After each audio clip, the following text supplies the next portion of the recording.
We've looked at a couple of DreamQuest minis previously, all were budget entry level Intel N series, but this time there's an increase in power, performance, price, and volume. The 4 Ps. Actually 3 Ps, 1 V. While on the outside it looks like previous DreamQuest minis with its metal case and shiny black plastic lid, this one is much larger overall for what you'd assume to be better cooling. Yeah, you would assume that.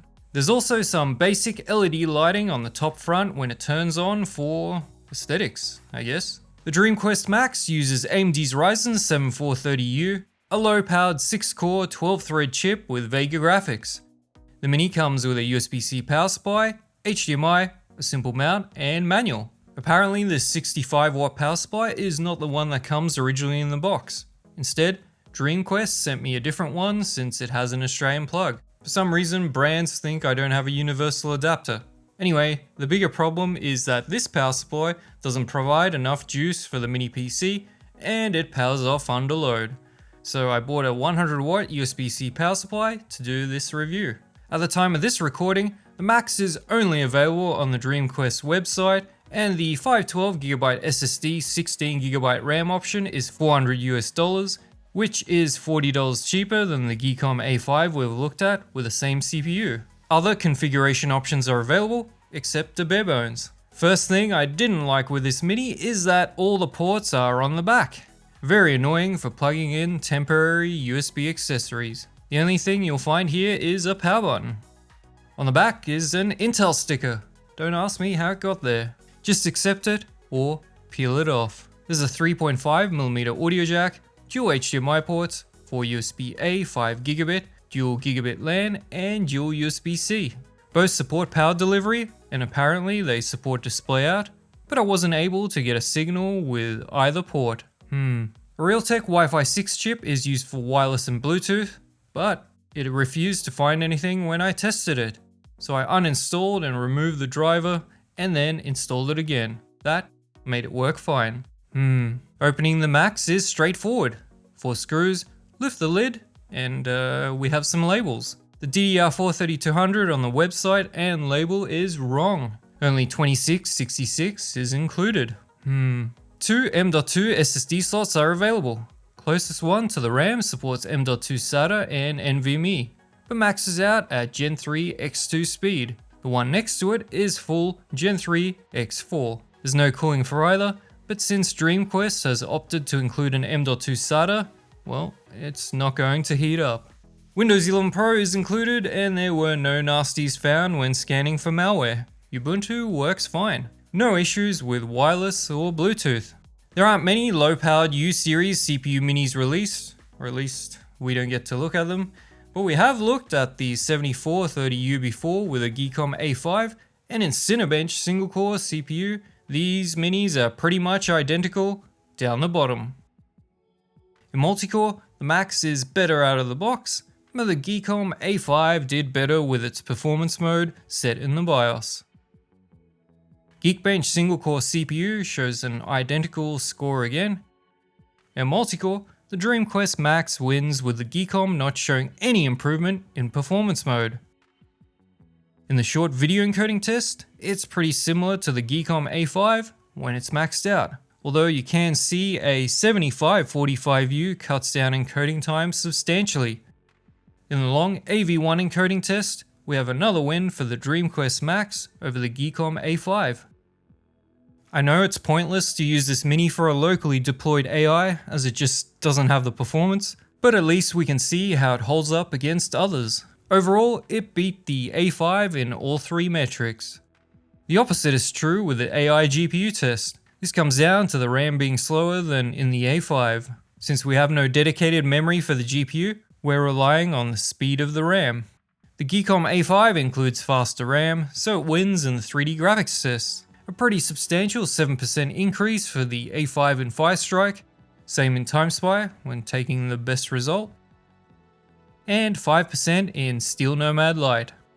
The Max is not a gaming mini PC by any stretch of the imagination, but some esports and simpler games can run on it.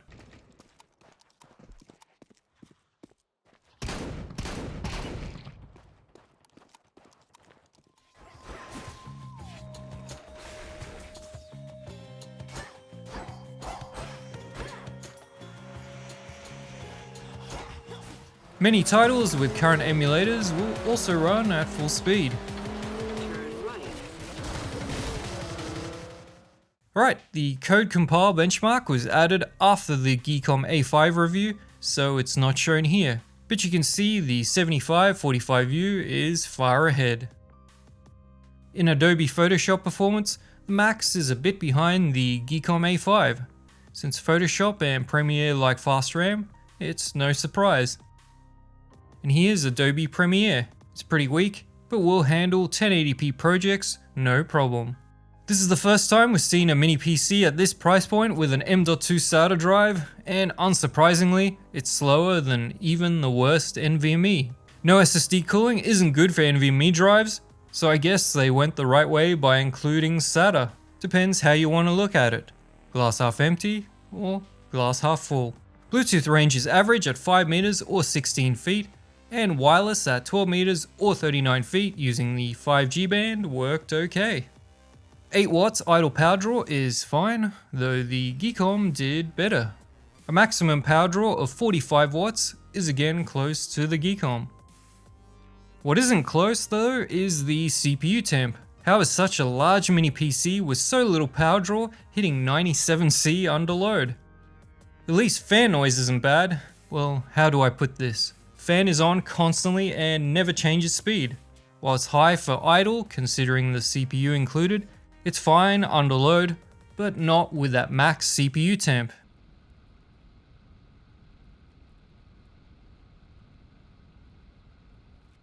And as mentioned much earlier in the review, why is this thing so large? Yeah, I know it's called the Max, but it features a U-series CPU, and the cooling leaves a lot to be desired. The delete key will get you into the BIOS. In boot, you have AC power loss control, the ability to change the VRAM size, wake on PME, and you can turn off the LED. Okay, let's take a look at the mini PC checklist. The price for what you get isn't too attractive. I'm guessing the Max has a compact power supply, even though I was given a different one. That didn't work, but take that as you will. Pretty disappointing to see a mini PC in 2026 with slower DDR4 RAM. That being said, the Max performs fine, but CPU cooling isn't great, and SSD cooling is non-existent. For its low power draw, idle fan noise is too high, and load fan noise needed to be higher to push more heat out. This is what I do, provide unpaid consultation for stuff that seems blatantly obvious with a few tests. There is a download support page on their website, but not one for this mini. If they do put one up for drivers, I wouldn't expect any BIOS updates. The standard 1-year warranty is included with all DreamQuest mini PCs. There are a few things I don't like with the Max. All the ports being on the back is a bizarre move, and the CPU cooling isn't up to scratch. The fan running constantly at the same speed isn't great either. Anyway, if you're interested in DreamQuest's Max mini PC, I've linked it in the video description for you. If you need something cheaper and don't mind less performance, the DreamQuest Pro Plus review can be found here, which features Intel Zen 150, and no, it doesn't feature an AMD sticker on the back. Cheers!